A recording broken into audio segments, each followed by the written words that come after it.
All right, welcome everyone to this webinar. So welcome everyone across the globe, because you are really an international audience. Some of you are watching live, some are watching the recording, and some might be watching the on-demand version on our website.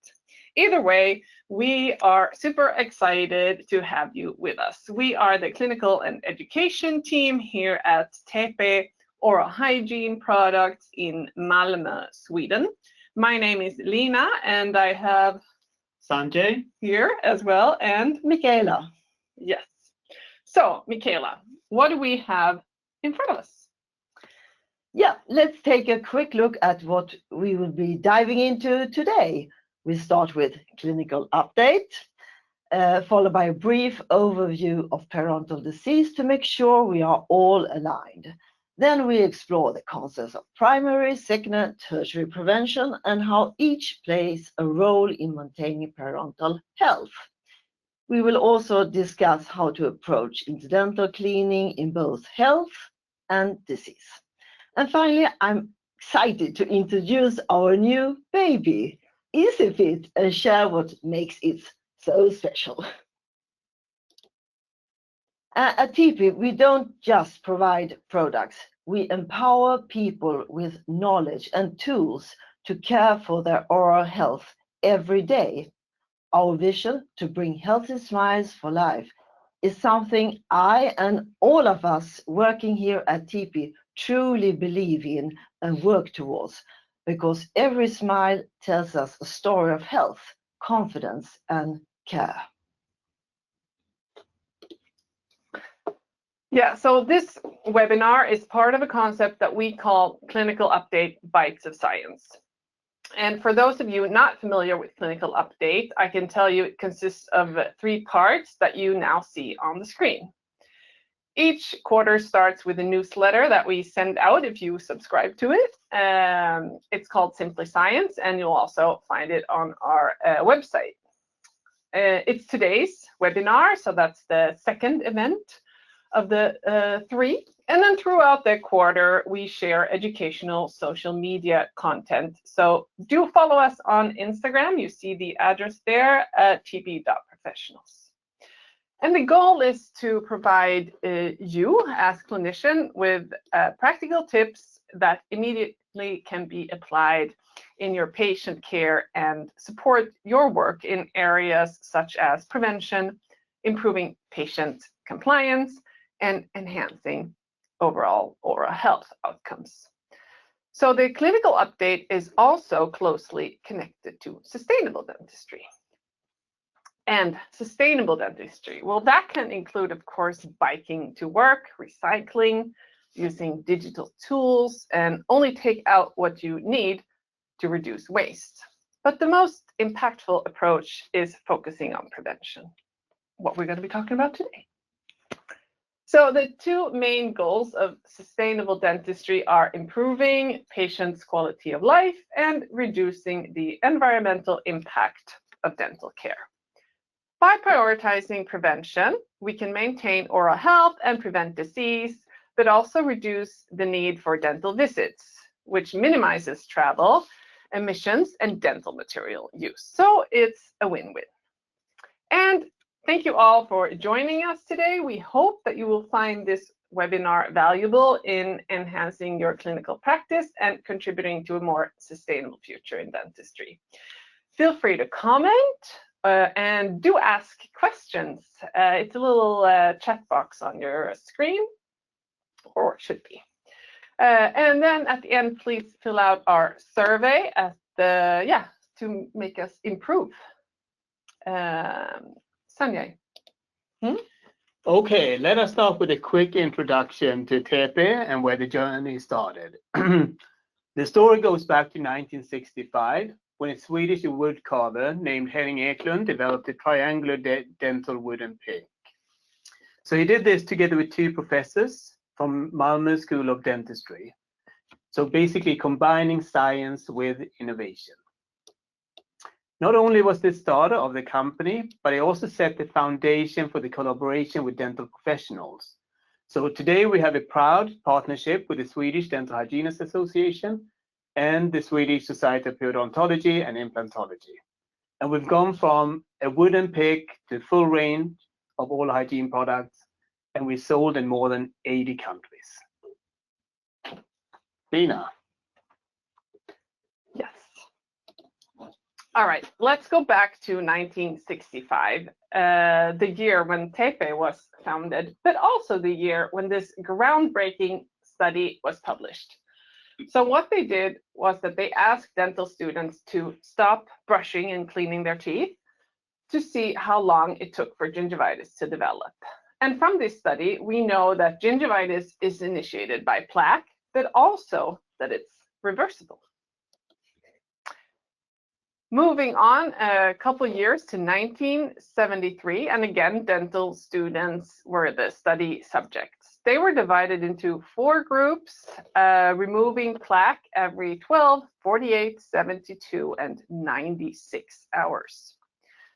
So this study showed that no clinical signs of gingival inflammation appeared if plaque was thoroughly removed at least every 2nd day. So that means every 48 hours. With less frequent plaque removal, gingivitis developed. But the whole point here is the phrase thoroughly removed. People in general do not thoroughly remove the plaque in their mouth. Most people do brush, yes, but not that great. And only about 10 to 20% clean between their teeth. So it's no wonder that we have a high prevalence of gingivitis and periodontitis, since it was shown in this study that plaque occurs first in the interproximal areas of the premolars and molars. So back in the time machine and travel to 50 years later, we're in 2024 with this study and spending lots of time on placing implants instead of spending time on prevention. And the aim of this article was to evaluate the burden of severe periodontitis and edentulism in 2021, and then look at what would it be like in 2050. So the background is that both conditions have effects on our systemic health and quality of life, and only very small improvements have been made over the recent decades.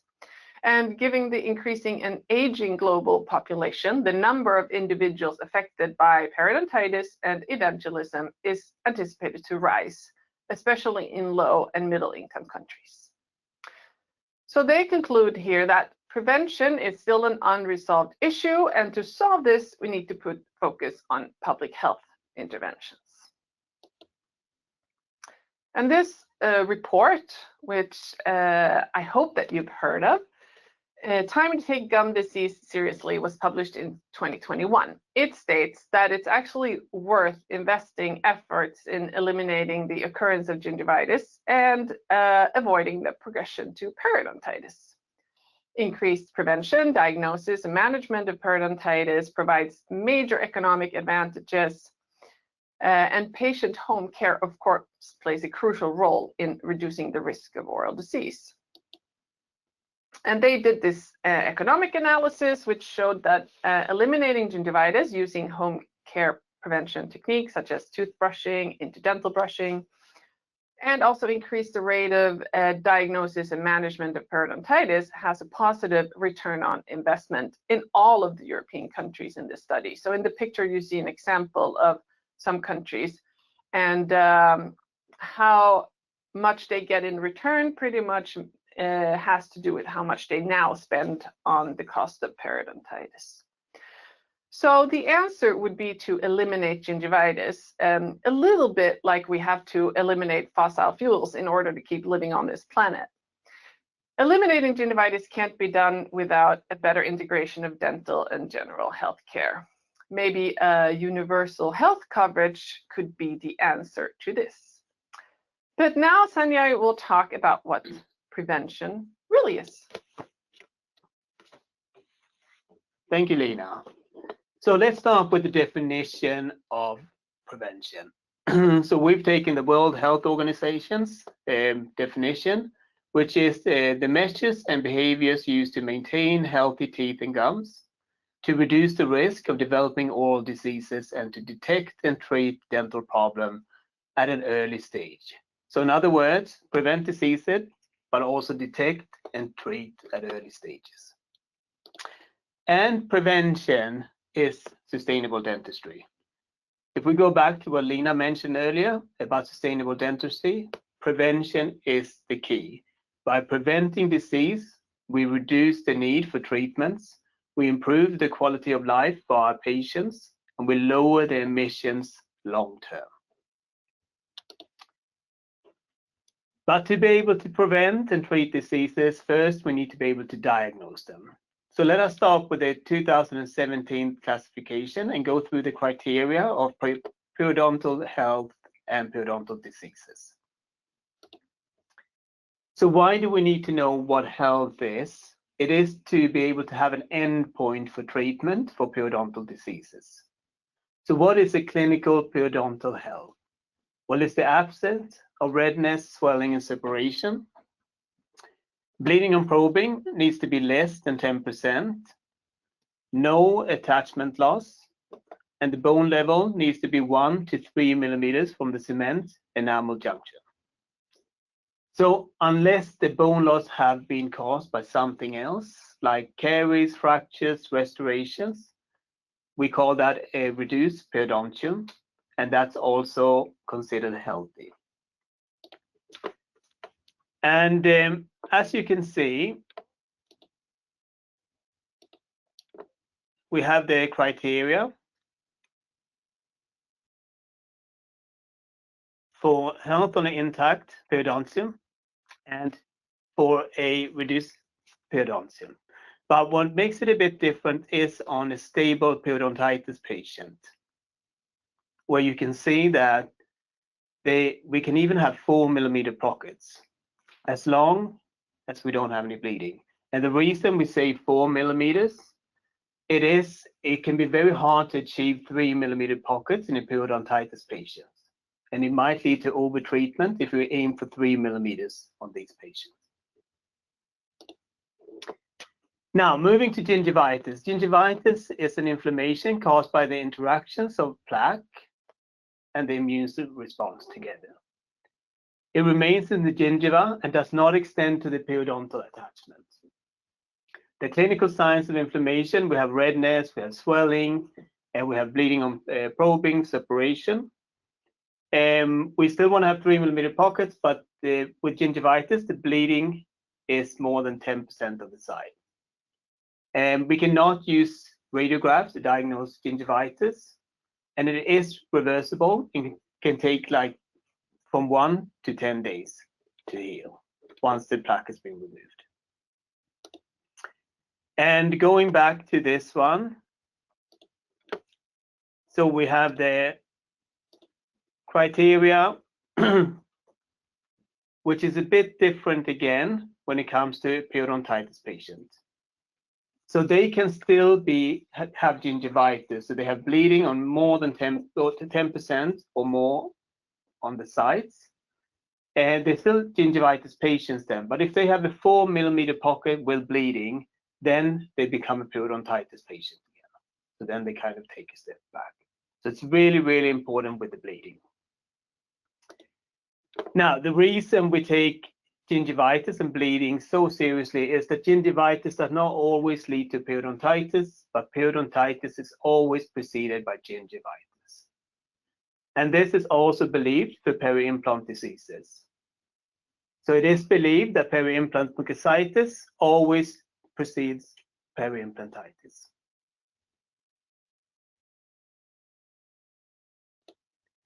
Now, finally, periodontitis, which also is an inflammation, but now the inflammation and reaction has extended into the periodontal attachment. So this will result in a loss of attachment, and it's considered a chronic disease. The same thing, we have redness, we have swelling, bleeding on probing, separation. There needs to be clinical attachment loss of 3 millimeters or more. on at least 2 teeth surfaces that are not side by side, so not adjacent. And we have a permanent bone loss. It can be confirmed by x-rays, but they do have limitations, so we try to use bite wing if possible. And there we have a good example.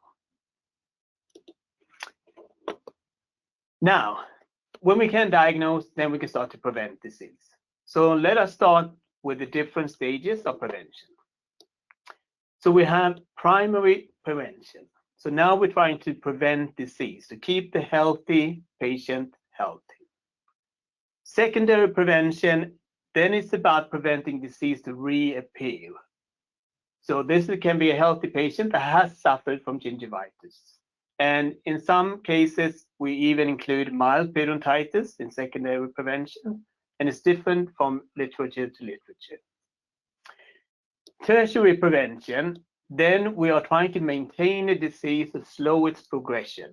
So periodontitis is a good example. Here we have a chronic condition that needs to be maintained for life. And in some cases, we can only slow it down in the hopeless cases.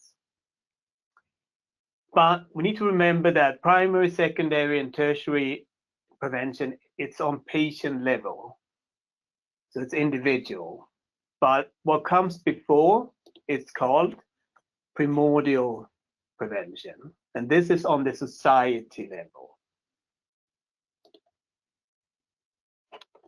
So when we look at primordial prevention, it comes before everything else and prevents the development of risk factors.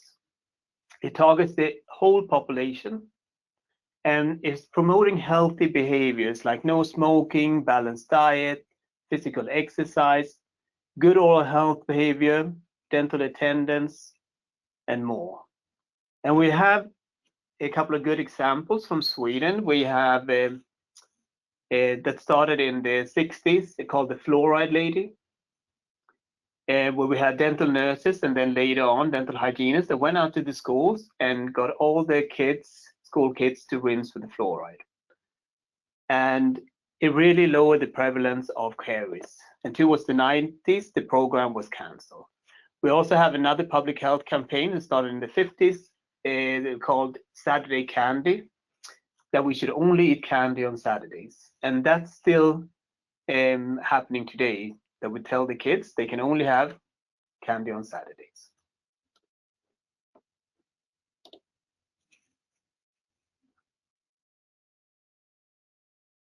Now, primary prevention. So here we need to manage the risk factors and prevent this disease onset. So we look at the different risk factors. We have plaque, of course.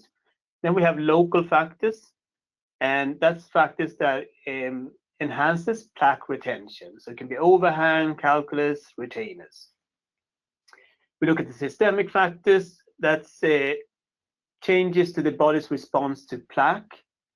Diabetes, for example. We have environmental factors. So we have added external factors like medication, smoking, and we look at all these factors when we speak to the patients. What can we control? What can we not control? We can remove overhangs, we can remove calculus, but maybe the retainer needs to stay. Medication, we probably can't change the medication, but we can try to get the patient to stop smoking. All this needs to be done together with plaque control, so good oral hygiene behavior. So motivation, information, and instructions to the patient. Now, secondary prevention. So that's about early detection, diagnosis, treatment, and prevention of reoccurrence. Same thing, we have to go in and modify the risk factors. And we need to have more frequent recall intervals. So depending on the individual risk, we have early diagnosis and we have non-surgical interventions. Supportive periodontal therapy, very important, and professional mechanical plaque removal is included there. And then the same thing, plaque control, good oral hygiene behavior, motivation, information, and re-instructions. Unless we have that, it's never going to work. And finally, tertiary prevention. So here we already have a disease, and it's about reducing the complications and restore the function if we can. So it's about regular monitoring, look at the plaque score, bleeding score, pocket depth. Supportive periodontal therapy, that's the key. Supra-subgingival removal of plaque and calculus, root planing on bleeding surfaces, that's 5 millimeters or deeper. And here we might have to set the expectations that if they don't work on the home care, it's not going to get any better. But also the expectations of the result, especially aesthetic, maybe function, because this is quite a severe disease. But in the end, we always have to have good plaque control, good oral hygiene behavior, so motivation, information, and re-instructions.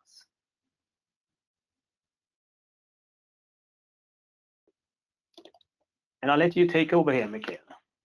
Thank you. So at every visit,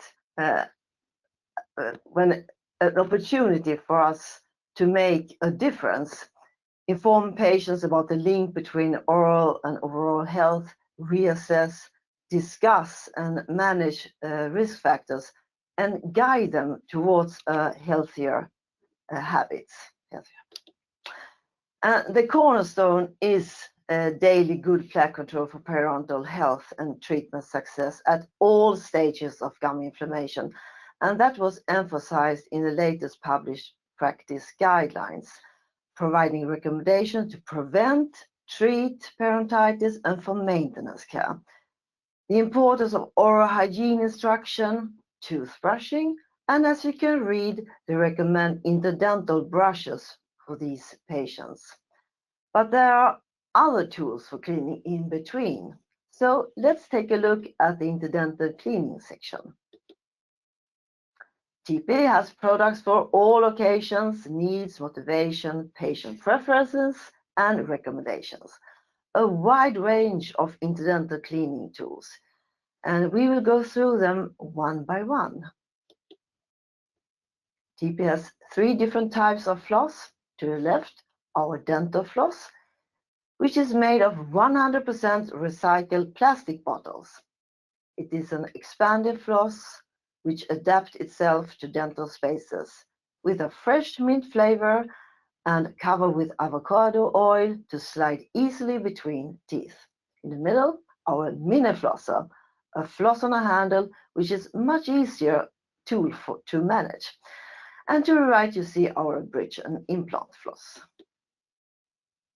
So what do the guidelines state concerning floss? Primary prevention. A floss should be recommended when the more effective interdental brush will not pass through the proximal area without trauma. As we know, the use of dental floss is demanding for the patient, requiring a high level of tactile and fine motor skills, together with a good knowledge of anatomic conditions. So dexterity and high motivation recommend dental floss. To date, no evidence has been established to help make a choice between different types of dental floss with respect to efficacy. And bad dexterity, but still a pointed papilla, floss on a handle, TePe mini flosser for primary prevention. Lina? Yes. So next up are very popular Easy Pick. The Easy Pick comes in 3 sizes and in a 36 or a 60 pack.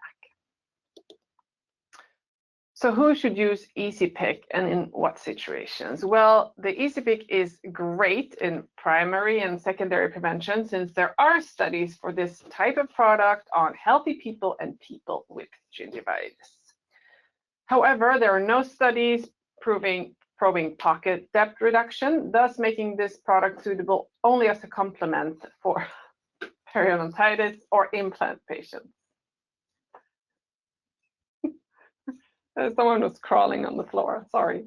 We recommend these patients to use Easy Pick after meals and to clean. Sorry. but to clean thoroughly once a day with interdental brushes. So as you can see in the picture, it's flexible and bends nicely in the molar region. So this means actually that we have many studies to say that for daily cleaning, this is sufficient. And a study.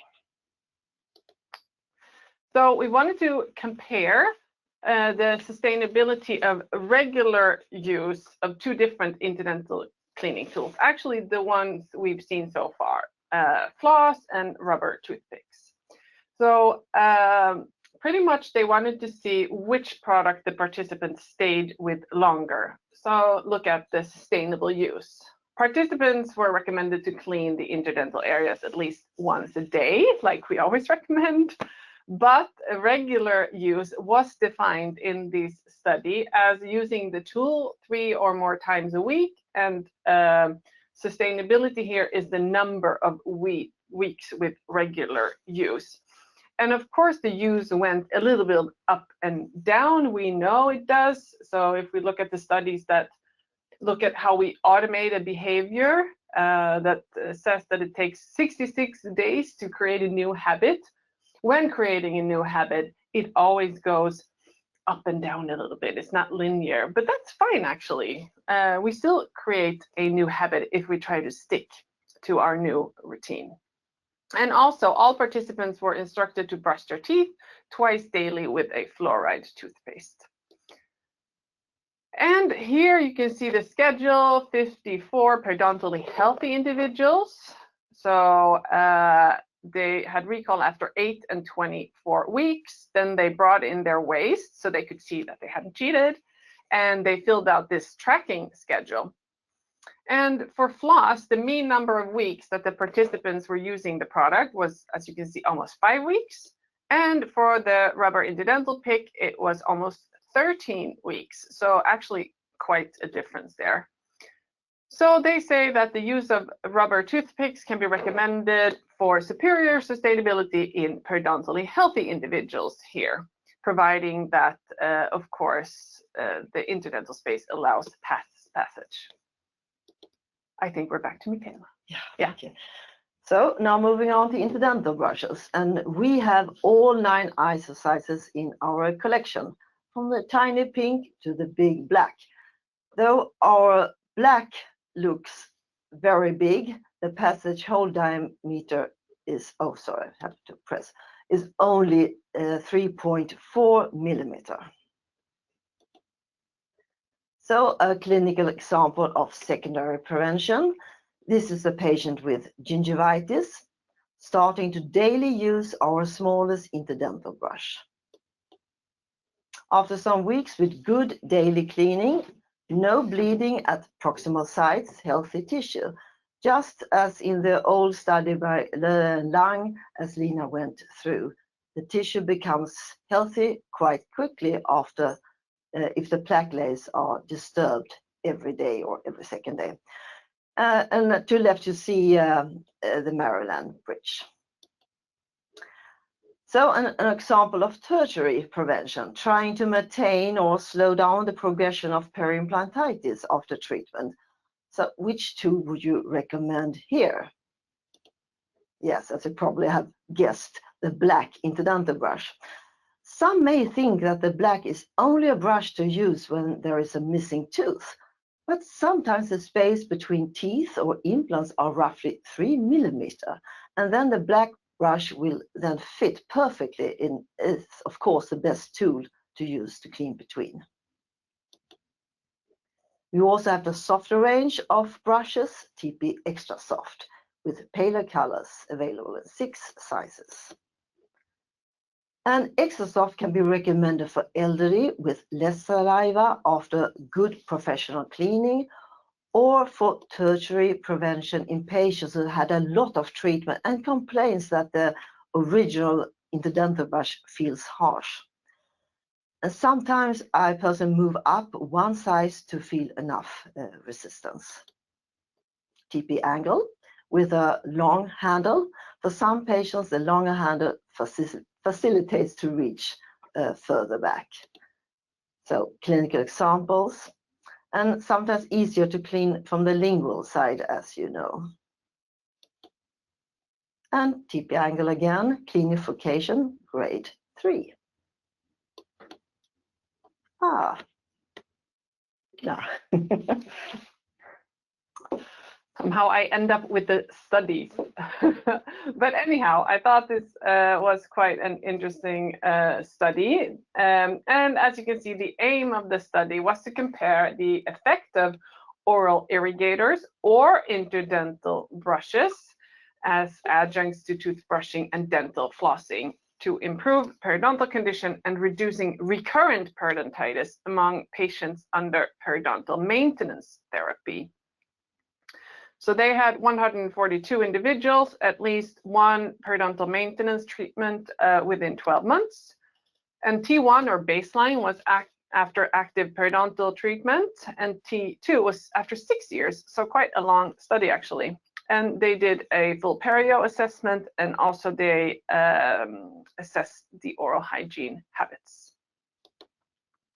So there were 3 groups. One group was only manual toothbrush and floss. And on the other 2 groups, they added a product, either then an oral irrigator or an IDB.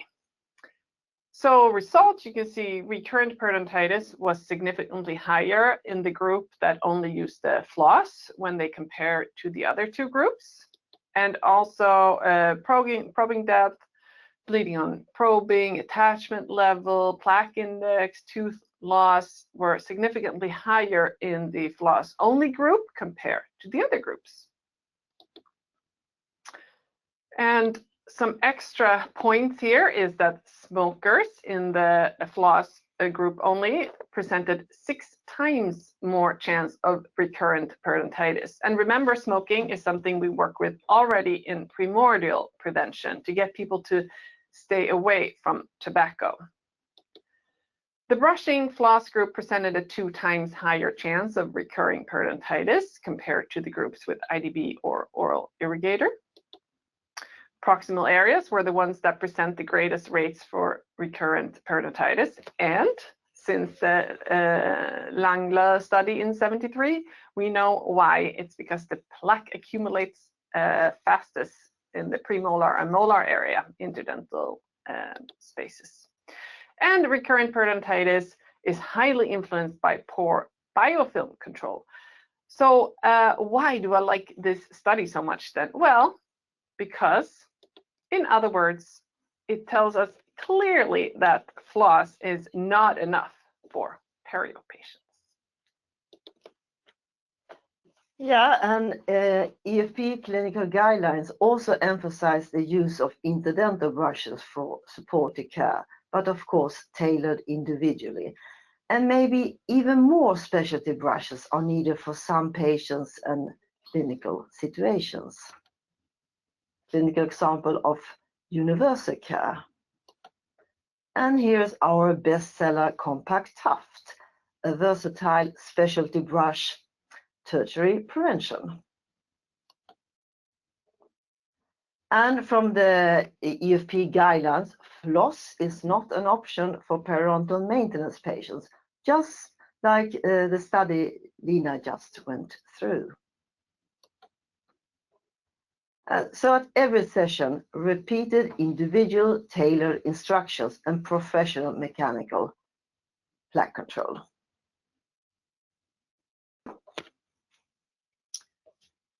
Good, back to me. Now we'd like to introduce the newest member of our family, a primary and secondary prevention champion. And before, here's some music, yes.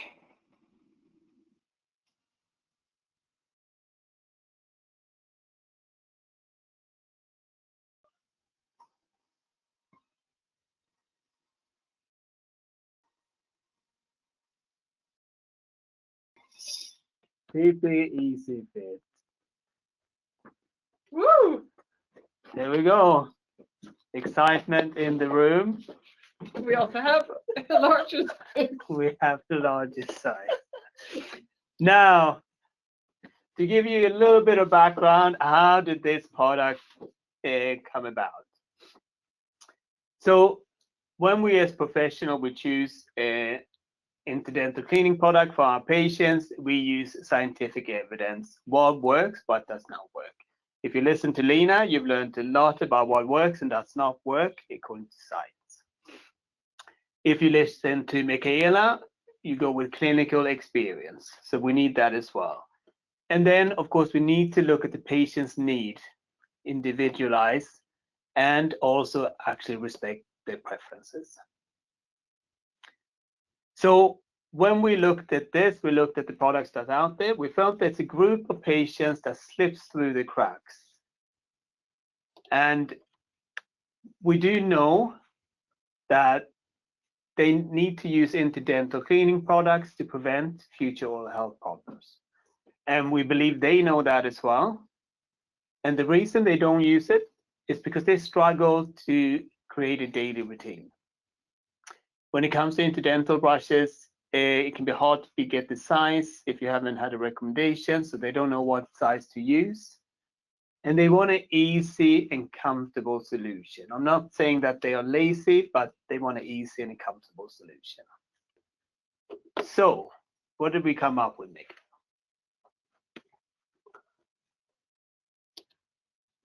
So this is why we have developed our new conical interdental brush to fit these patients, just as Sanja mentioned. The target group is those using floss or pick from time to time and think that changing to interdental brushes is difficult.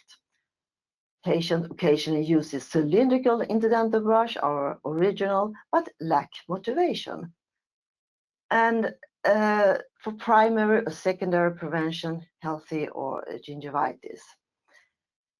Could also be combined with cylindrical to keep the number of sizes down. And despite being recommended in average 2 or 3 brush sizes cylindrical, these patients often use only one size for all gaps and look for an easier and comfortable brush. Then EasyFit could be combined with the original to keep the numbers of brushes down. So features of EasyFit. So smooth insertion due to softer filaments in the top. Also long working length. Conical shape, so fits many gap sizes. And our well-known, very popular handle, of course, and comes in 2 sizes. And we also have the protected cap and or handle extension, and of course, effective plaque removal. So 80% of those using interdental brushes have a size recommendation from dental professionals. For those who would like to clean in between and has yet not got a recommendation, EasyFit could be a good entry product. Easier for the patient since sizes defined as small, medium, or medium, large. So a short movie summarizing, whoops.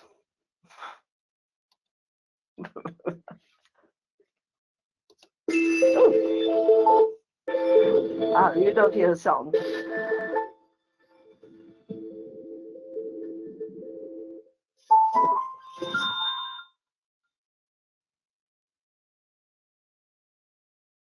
Yes, so Lina. Yes, so we're almost at the end. So just some nice reminders from the study I was talking about before. So they say that, as we already talked about, but that the interdental sites of premolars and molars are more prone to plaque accumulation, and periodontal disease or dental caries, what that matters, usually start in these areas. And that's why we need to talk to our patients about interdental cleaning. And that's why it's so important, actually, to maintain periodontal health and the long-term sustainability of regular interdental cleaning. That's a factor for successful maintenance and successful treatment, I would say. What else did they say? Well, when we select oral hygiene products to our patients, keep the diagnose and also where you're working on the prevention scale in mind. So lots of things to consider, of course. Who do we have in front of us? What's their age, their product preference? Are they smokers or not? Manual dexterity, lots of aspects to bear in mind when we are recommending products. And of course, it's important to not just recommend interdental cleaning products out of habit and recommend the same product to all patients. And recall, well, that is going to vary, of course, from patient to patient. But what they say here is that reinforcements of motivation is a very important component of the recall visits. So keep motivating your patients, because just like in life in general, it's the little things that make a difference. So set up small goals and help your patients set up small goals too. And also be nice and make it an effort to make someone smile each day. Maybe not laugh when they are presenting, but oh well. With that, we say thank you for this webinar, and we hope to see you soon again.